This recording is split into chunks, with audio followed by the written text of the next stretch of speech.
Thank you, Leanne. No video, but I am the Cabinet Efficiency Dividend, carrying a few portfolios. I don't have a work crush on Kerry Chant. I did work with Kerry and Gladys Berejiklian. It's very hard to have a crush on Mother Teresa and Mary MacKillop when you go to work with them every single day. I did do a meeting today with Kerry though. We had a meeting today, and once again we did a little bit of battle over health versus business, the economy versus the hospital network, and I thought, I've suffered a little bit of withdrawal symptoms here. Our regular dates just haven't been there, so I think it's good that we've been able to reconnect and even come out for dinner tonight with 200 of our closest friends, Kerry, so it's great to be with you here. It did get me thinking though, about my Western Sydney journey, and the journey of the Western Sydney Leadership Dialogue, and Chris, it's great to see you here and putting together this wonderful room of esteemed leaders, people who are absolutely committed to Western Sydney, and also using this night as an opportunity to recognise the wonderful contribution of first responders. And I was trying to weave some of these things together, and my first real engagement with Western Sydney started in Canberra. I really hated the Canberra Raiders. I was a primary school student at a Catholic school called St Thomas More in the suburb of Campbell. My dad was in the Air Force, and in 1990 and 91 they played the Penrith Panthers, and I quite liked the idea of being the only kid in the school who didn't want to wear a green jersey. And when we had our grand final parades, I found the only two other people who didn't like the Canberra Raiders. I'm not sure they spoke English. I think they might have been diplomatic sons and daughters. And so I just rallied them together, and we formed the three people in the grand final parade that supported the Penrith Panthers. We won the grand final, so I was pretty chuffed. Came home in 1992 one day, and Dad said, "We've been posted to Western Sydney." Dad was getting promoted, and he got posted to Glenbrook, to Air Command. So we rolled up the highway, 1992. My first distinct memory of being in Western Sydney was actually Alan Border slamming the cricket ball into the ground as Australia got beaten in the Adelaide Test by 1 run. And I thought, I found my local footy club, I found my local community. I went to high school for the first time in Western Sydney. And then in 93, 94, the intense bushfires of that year dominated everything that happened in my local community. My next door neighbours were cutting down trees. We literally packed all the belongings of the house into the cars. The most precious things that our family had were put into cars of family, friends that lived in other parts of Sydney so they could be away from the high-risk zone. In the same year, I was one of those only 3 kids in the grand final parade in Canberra in 1990. Penrith and Lismore were suffering from significant floods. And in the space of 2 years, we went from flooding rains and floods across Western Sydney to severe drought and bushfires in the Blue Mountains. This journey continues on, and eventually we get to this year in 2010 where I decide I'm going to have a crack at this safe Labor seat in Western Sydney. Because I wanted to make a contribution, there was a strong sense of public service in my community, and I'd made the decision that being in public office was an opportunity where I would be able to reshape Western Sydney. And this story continues, and the challenge that has presented itself over that time. For me, the most important thing was making sure the community that I was lucky enough to represent had a strong voice. Because I had seen early these people that wore scrubs, or they wore a yellow uniform or an orange uniform. When communities were tested and challenged, they kept turning up. And it's also helped shape my concept of what a first responder actually means. The people that run into the fire rather than away from it. The people that go into the pandemic rather than shield themselves from it. The people that go into the water rather than try to escape from it. It takes a very special person to want to do that. And it also, for me, shapes the way the worker mentality has existed right across Western Sydney. We learned a lot about Western Sydney through the course of the pandemic. In fact, the authorised worker list that Kerry Chant and I spent a lot of time debating, and she shakes her head and suffers a little bit of a nightmare scenario, we recognised just how important the workforce across Western Sydney was, which happened to be the location where the highest amount of infection was taking place. So how do you strike the balance between, if you don't allow the people who live in the highest infection zones to go to work, the city and the state some would argue the country literally stopped functioning. The challenge that has existed in Western Sydney has continued to evolve. I read a report the other day, and I even have referenced this in Parliament. The McKell Institute, a well-known Labor institute, put out a report the other day that was talking about infrastructure investment. And it said in the decade between 2000 and 2010, New South Wales slipped to the lowest investor in infrastructure per GDP. Between 2011 and today, we're now the highest. I think that coincides with a change of government. I also think about the story across Western Sydney. There was no Western Sydney Airport in 2010. I still recall being a parliamentary secretary / backbencher giving a speech in Parliament about why Western Sydney needed a 24-hour airport and being told by a Sydney Morning Herald journalist that that was the last speech I'd give in Parliament because I'd lose the next election. He doesn't work for the Sydney Morning Herald and I'm still going okay. I also remember there was no commitment to Western Metro. I know that JJ Bradfield put the North West Metro on his electrified rail network plan for Sydney 100 years ago. We actually started it in 2012.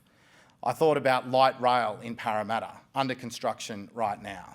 I think about the Northern Road, a road that is linking Western Sydney between the southwest of Sydney and Campbelltown and Camden and places like Penrith where I live. It's now easier to travel between those two locations than it is to travel east.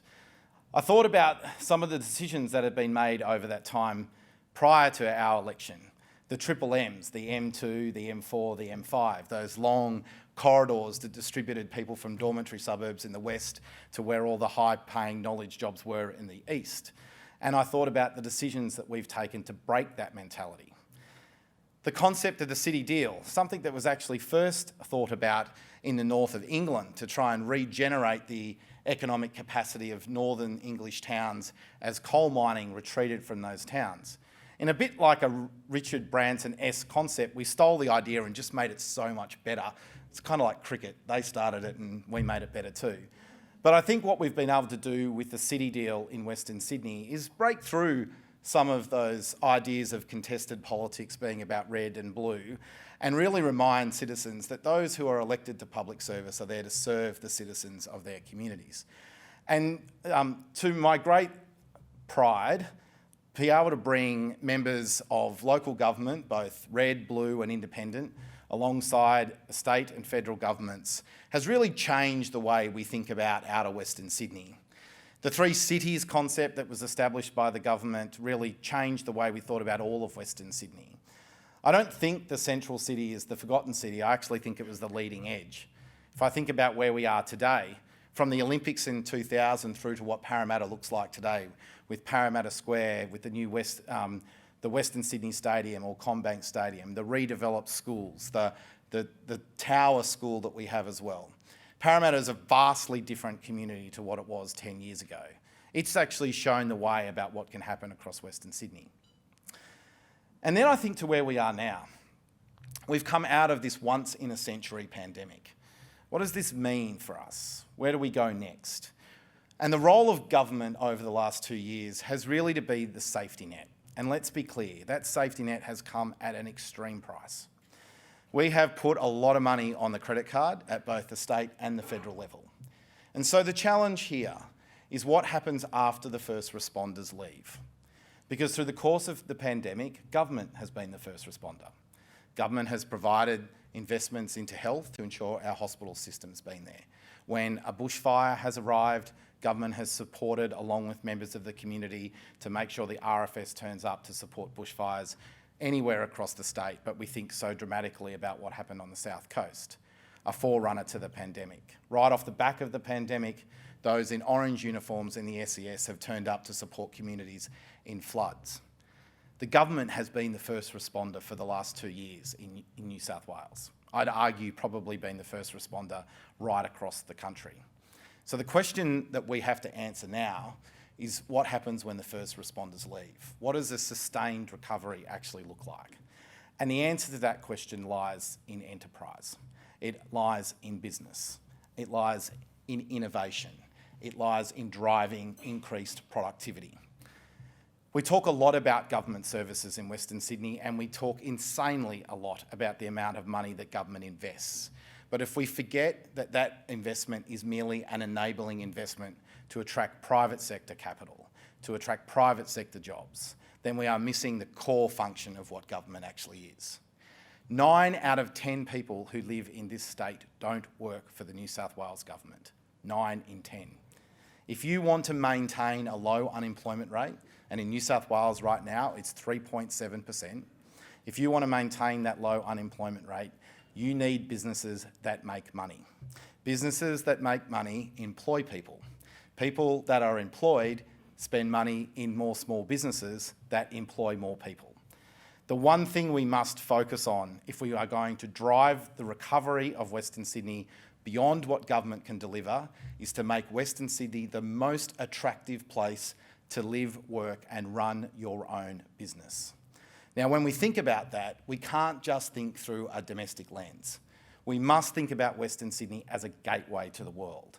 This is why principles like an international airport have been such a critical way to catalyse change in thinking across Western Sydney. A small business in Western Sydney is not going to play a role in a domestic car manufacturing industry. We are going to get beat on price every single time. But if you take the micro-credentialing course that's being set up by Western Sydney University and GE Additive, and you allow a small business to develop the high-value componentry that might go into vehicles as part of a global supply chain, all of a sudden manufacturing in Western Sydney is not just relevant domestically, it's relevant globally. This is how we build a more sustainable Western Sydney. The principle of a circular economy is not one just driven by the concept of climate change. It's one driven about making sure we have a much more sustainable and resilient supply chain right across Western Sydney, reusing everything that we have in our economy. And what makes this more possible is the electrification of everything.